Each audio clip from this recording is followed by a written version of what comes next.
Hello guys, welcome to another episode on Schoolonair. I'll be your instructor for today, and today we'll be taking basic technology. And the topic for today is safety, and we are going to be taking the last part of what we started 2 episodes ago. In the last episode, we talked about application of first aids. We talked about how to treat wounds, how to treat bleedings, how to treat burns, and how to treat a patient that faints. So in this episode, we are going to be talking about the ABC of first aid. ABC of first aid. ABC and its alterations are initial cues for essential steps used by both medical professionals and laypersons, that is, first aider, when dealing with a patient. This was originally developed as a memory aid for rescuers performing cardiopulmonary resuscitation.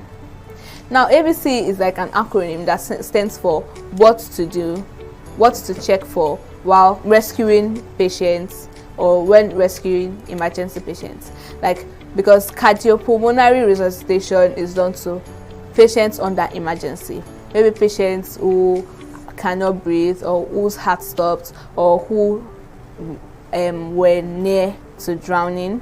So these patients are the ones that ABC of first aid is used for, and the ABC is developed to serve as memory aid for those that rescue such patients, in order for them to remember faster and take actions faster to reduce the risk of death for the patients. So the ABC of first aid is an acronym for A, airways, B, bleeding, and C, circulation.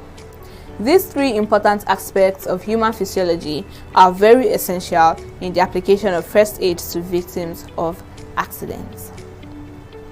So this picture shows us the ABC of first aid. It says learn life-saving, easy as A, B, C, airway, breathing, circulations. That these are the 3 basic things you should check for while treating an emergency patient. Application of ABC of first aid to victims of accidents. The use of the ABC of first aid on accident victims is very important for survival from accidents.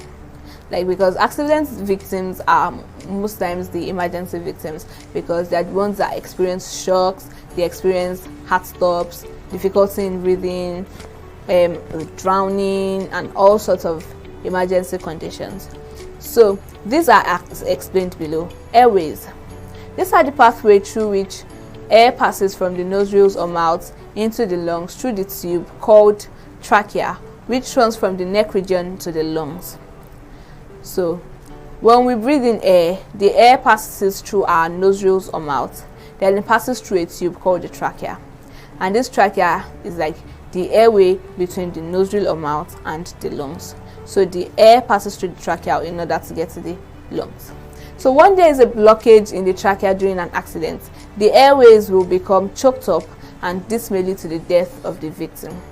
So due to shock or anything, the trachea might be blocked, and if this is blocked, the airway is blocked, because the airway will become choked up, and then the trachea, the air that passes through the nostril will not be able to get to the lungs, and this may cause the victim to die.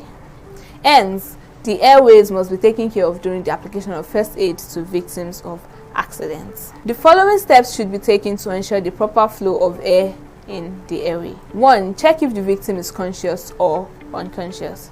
How do you do this? You can do this by placing your ear close to the victim's chest and look for movements of the chest, either up and down movements of the chest. Then 2, check if he or she has a pulse.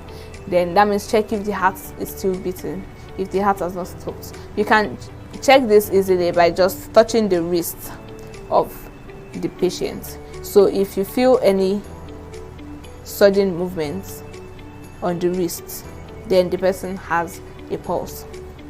Then 3, check if he or she has open airways and ensure that the mouth is clear. How do you check this? You can put your ear close to the patient's mouth and feel if there is any air coming out of the mouth or going in. And if the mouth is not clear, open it and clear the contents. How do you clear the contents? First, lay the victim flat on